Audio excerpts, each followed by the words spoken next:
근데 단 조건이 있어, 조건이 있어. 이 조건이 정말 중요합니다.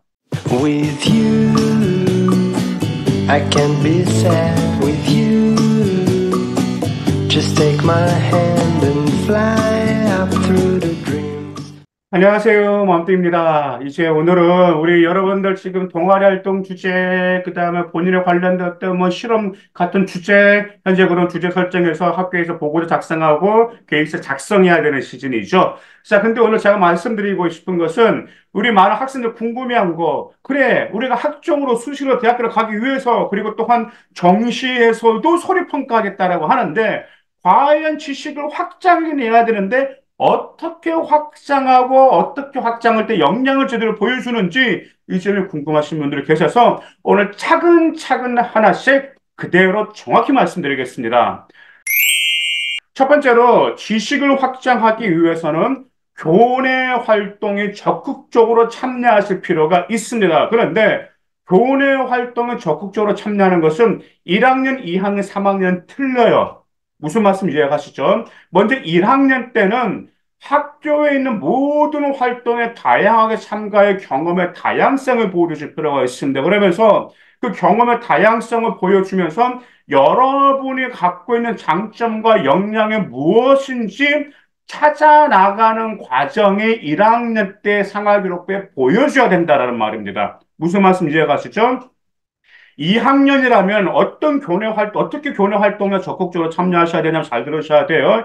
2학년 때 이것저것 주먹구구식으로 참여했다가 여러분들 생활기록부가 정말 3000% 빠지게 되는 생활기록부가 된다라는 말입니다. 2학년 때는 여러분들이 1학년 때 했던 활동에서 여러분의 역량을 잘 보여주고 그 역량과 관련된 과목 내신이 좋은 것을 찾아내서 그것과 관련된 학과와 관련된 활동만 참가하시는 겁니다. 무슨 말씀인지 이해가시고 그러면서 여러분의 역량과 관련이 있고 그다음 내신에 괜찮은 과목이 1학년 때도 있고 2학년 때도 있을 것이죠. 그러면은 그와 관련된 학과, 저는 어떤 학과에 관심이 있다 그래서 학과에 관련된 활동에 참가하고 거기에서부터 여러분들이 거기에 이제 생기분 이제 그다음 두 번째로 이어나갈 수가 있고요. 3학년이라면 2학년 때 학과에 맞춰 활동 중에 하나, 어떤 점은 심화적으로 짧고 굵게 들어가는 그런 활동을 계획하실 필요가 참가하실 필요가 있어요. 3학년 때도 막 이것저것 다 한다라는 것은 바람직하지 못합니다. 3학년 때는 여러분들이 정말 짧고 굵게 들어가면서 여러분 깊은 역량을 보여서 활동에 참가하셔야 돼요. 그럼 이처럼 교내 활동으로 1학년, 2학년, 3학년 때처럼 참여했다라면 두 번째는 무엇을 하셔야 되냐면 활동에 적극적으로 참여했다면 어떻게든 호기심을 가질 필요가 있습니다. 자, 보세요. 여러분들이요, 활동에 대충 참여했으면 호기심도 생기지도 않고 무엇을 배웠는지 알지를 못합니다. 그래서 여러분들이 활동에 정말 적극적으로 참여하고 집중했다면 분명히 호기심이 생겼다면 그 호기심을 동기로 삼아서 지식 확장으로 이어져야 된다는 점이죠. 근데 단 조건이 있어, 조건이 있어. 이 조건이 정말 중요합니다. 조건은 호기심은 디테일해야 됩니다. 호기심이 디테일하게 나오면 이미 그것은 지식 확장 절반 끝났다라고 보시면 됩니다. 예를 들어 하나 볼까요? 지금 여러분들이 이제 유전자 소재를 많이 활용합니다. 우리 생명공이나 특히 우리 지금 의대 관심 많죠. 약대에 관심 많죠. 그러면은 우리 의학계가 생명공 안 빠지는 소재 유전자란 말이에요. 유전자. 크리스퍼9, 뭐 크리스퍼카스9 같은 경우는 이런 데 많이 들어가죠. 근데 종종 유전자에 관심이 있다라고 하는데 그냥 이렇게 써요. 어떤 강의를 듣고 어떤 공부를 하고 나선 유전자에 관심이 많아가지고 이렇게 조사해서 뭘 조사했다. 유전자에 관심이 많다? 이건 너무 불임실하다라는 말이야. 근데 이렇게 호기심을 가질 수가 두께라. 예를 들어서 그런 점을 뭐 유전자 조작을 배우고 나서 유전자 편집 기술과 의료적으로 어떻게 더 깊이 응용할 수 있는지 호기심이 생겨서라든지 유전자 편집과 관련돼서 과연 식량 안보에도 어떤 위협을 줄 수 있는지 이런 호기심, 아니면 유전자 편집과 인간의 진화의 경계선은 어디까지 발전할 것인지, 그 다음에 유전자 편집과 생명의 경계에 대해서 호기심 생겼다는 이처럼 뭔가 호기심이 디테일해야 되는 왜? 호기심이 디테일하면 그게 주제가 되는 거잖아. 그렇지? 그러면 그 평가자가 주제만 보고도, 아, 이 학생은 깊이 있게 뭘 조사했구나라는 점을 알 수 있다라는 점이죠. 여러분들이 그 점을 생각하셔서 입점 호기심이 디테일하게 되면 주제가 디테일하게 되죠. 디테일한 주제, 즉, 보고서의 생명이 된다는 점입니다. 아시다시피 여러분들 상하 기록부에는요, 과정이 잘 나오지가 않아요. 어차피 글자 수가 제한되었잖아요. 동아리 활동은 500자고 과제도 500자란 말이야. 진로 활동 물론 글자 수가 많지만. 근데 중요한 건 말 그대로 뭐가 있냐면 거기서 여러분들 과정 하나 다, 과정을 다 못 집어넣어요. 그럼 뭔만 들어가요? 동기, 주제, 배운 점. 이 세 개는 꼭 들어간다는 말이죠. 근데 대표로 주제란 말. 고로 주제를 딱 봤을 때 평가자, 어떤 점을 했겠구나라는 것을 알 수 있는 주제가 나와야 된다는 점이죠. 여러분들 면접을 보실 때 면접관들이 뭐라고 물어보는지 아세요? 어떤 주제를 무슨 활동했던데 왜 이 주제를 선택을 했죠? 뭘 배웠지? 이렇게 면접 때 물어본다라는 말이야. 무슨 말씀인지 이해가시죠? 자, 그러나 주제를 만들어서 이제 뭘 하셔야 되는데 조사라는 거죠. 자, 그러면 이 조사가 바로 이제 심화 조사하는 겁니다. 심화 조사하는 겁니다. 자, 심화 조사하는 방법이 세 가지가 있어요. 이 셋 중에 하나를 여러분들의 지식 확장에 적합한 걸 선택하시면 돼요. 첫 번째로는 자, 논문이라든지 자료들을 활용해서 보고서를 작성하는 겁니다.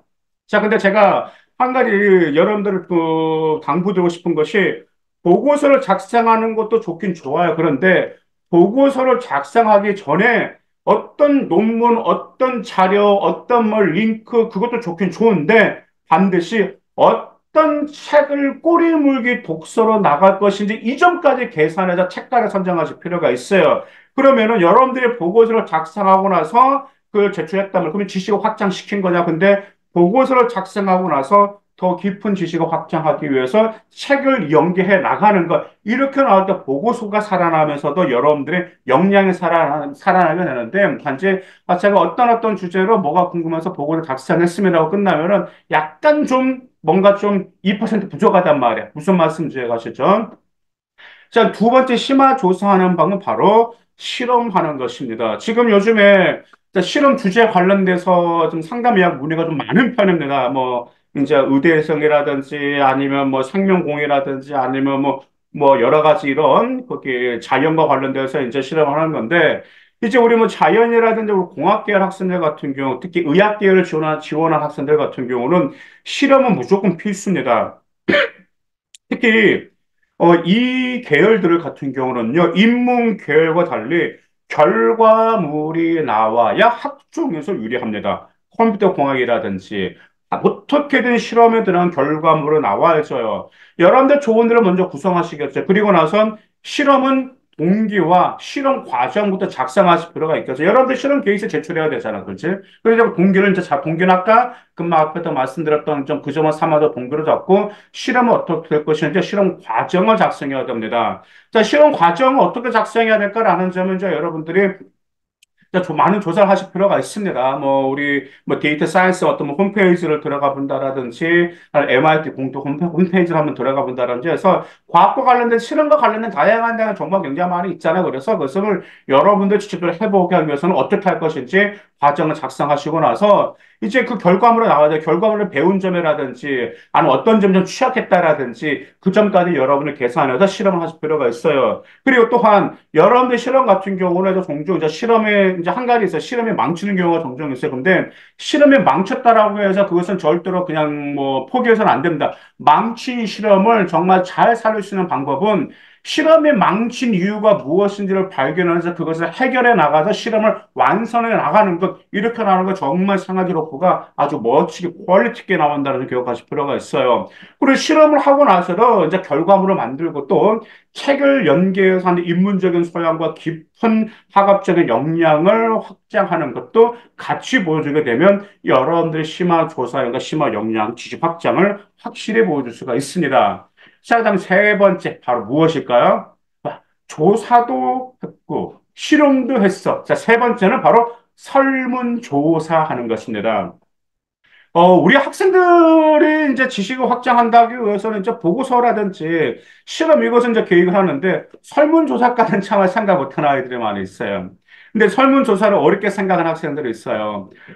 이제 보통 어떻게 하시면 되냐면, 일단 주제하고 항목을 좀 만들어서 이런 큰 보드판에 주제가 있고 밑에 보기 항목을 만들어서 스티커를 붙여주는 방식으로 하면 누구나 부담 없이 참석해주면 됩니다. 그래서 설문조사를 하고 나서 이제 보고서를 작성한 후 반드시 추후 무엇에 대해서 더 조사하고 싶은지 그 느낀 점을 남겨서 다음에 그것을 심화시켜 나가는 방법도 좋은 방법입니다. 당연히 이것도 설문조사 후 책을 연계하면 좋겠죠. 그래서 여러분들 선배님 같은 경우는 설문조사를 이제 교내 활동에서 합니다. 어떤 뭐 급식실에서 이거 스티커 붙여달라고 한다는 당연히 이건 자기 진로와 관련이 있어야 되겠죠. 특히 저는 그래요. 우리 좀 사회 계열을 희망하는 학생들, 사회 계열을 지금 지원하는 학생들 같은 경우는 저는 사회 계열 같은 경우는 아이들이 아니 그게 사회교육 학과 같은 경우는 사회 역학 문제가 굉장히 많은 관련이 있고 사회 역학이라면 우리 여러분들 학생들 역시도 그 사회 한 일원으로서 거기에 관심이 있는지 없는지 거기에 관련돼서 설문조사가 굉장히 소지가 많습니다. 그다음에 이거 정말 그 생기부가 딱 나오게 되면 잘 나와요. 생기부가 퀄리티가 그러다 보니까 이 점을 하시고 나서 또 이것도 당연히 설문조사고 책을 연계하면 좋습니다. 자, 그러면 이처럼 이제 세 가지의 심화 조사를 했어요. 결과물이 나왔어. 그러면 제발 이것 좀 해주세요. 제발 부탁드립니다. 이거 정말 중요합니다. 이런 결과물이 나오면 첫 번째 학교 담임 선생님한테 미리 말씀. 제가 이런 결과물을 했는데 이것은 학생들 앞에서 발표할 수 있는 시간을 달라고 했어요. 이전 정말 지식을 공유하는 게 중요합니다. 그다음 두 번째 친구들 앞에서 발표하고 또한 블로그나 유튜브에 올려서 지식을 공유하면 정말 땡큐입니다. 여러분들이 학생의 블로그하고 유튜브로 올린다고 이게 과연 생기부 반영돼? 생기부 반영돼요. 반영됩니다. 근데 이제 한두 개 올리기보다는 이제 블로그 같은 경우는 최소 한 다섯 개 정도 올리셔야 되고 유튜브는 두 개 정도가 올리는 거 괜찮아요. 참고로 작년에 내신 2.7로 한양대 국제학부 합격했던 학생, 작년에 3점대로 경희대 생물학과 합격한 학생들 이걸 잘했어요. 무슨 말씀 이해가지고 국제학부 합격했던 그 학생은 유튜브, 그 다음에 생물학과 학생한테는 블로그인데 본인이 정말 직접 조사하고 결과물을 나오고 배운 점들이 지식을 잘 공유했다라는 말이죠. 이 점 상계부 고스란히 나오다 보니까 이 점이 무엇이 되는 거죠? 매우 유리하다라는 점이죠. 무슨 말씀 이해 가시죠? 자, 그래서 오늘은 이제 지식을 확장하는 방법, 어떻게 확장하는 것인데 이 점에 나왔는데 아까 교내 활동 참여하는데 무엇이 중요한겠죠? 디테일한 호기심이 정말 살아있는 첫 출발점 기억해 두시기 바라겠습니다. 감사합니다.